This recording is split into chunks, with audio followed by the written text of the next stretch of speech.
اکثر لوگ نماز کیوں نہیں پڑھتے؟ یہ جو بات بتانے لگا ہوں اس پر ذرا غور کیجیے گا۔ ایک دوست نے اپنی نماز شروع کرنے کی وجہ بیان کرتے ہوئے کہا کہ میں بہت آسانی سے نمازی بن گیا۔ پوچھا گیا کیسے، تو بتانے لگا کہ ایک دن میں کلاس میں بیٹھا ہوا تھا اور اسلامیات کا مضمون تھا۔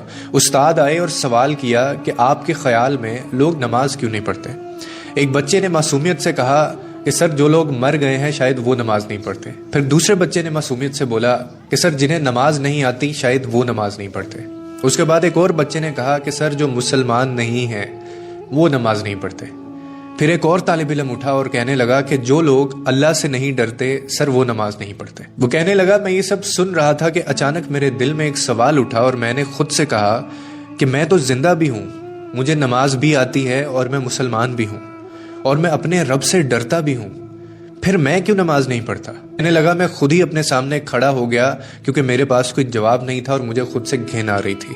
اور پھر میں نے خود سے ایک سوال کیا کہ اگر قبر کی پہلی رات مجھ سے پوچھا گیا کہ تم تو زندہ بھی تھے، تمہیں نماز بھی آتی تھی، تم مسلمان بھی تھے، تم اللہ سے ڈرتے بھی تھے، تو پھر تم نماز کیوں نہیں پڑھتے تھے؟ اس کے بعد پھر میں کیا جواب دوں گا؟ اس نے مزید کہا کہ یہ وہ لمحہ تھا جس نے مجھے ہلا دیا کہ ہم اکثر سمجھتے ہیں کہ ہمارے پاس وقت ہے، ہم بعد میں شروع کر لیں گے، ہم بڑھاپے میں پڑھ لیں گے اور ابھی ہماری زندگی باقی ہے۔ مگر حقیقت یہ ہے کہ موت کسی وقت کا اعلان نہیں کرتی۔ اگر آپ نماز نہیں پڑھتے تو آپ اندر سے خالی ہو چکے ہیں۔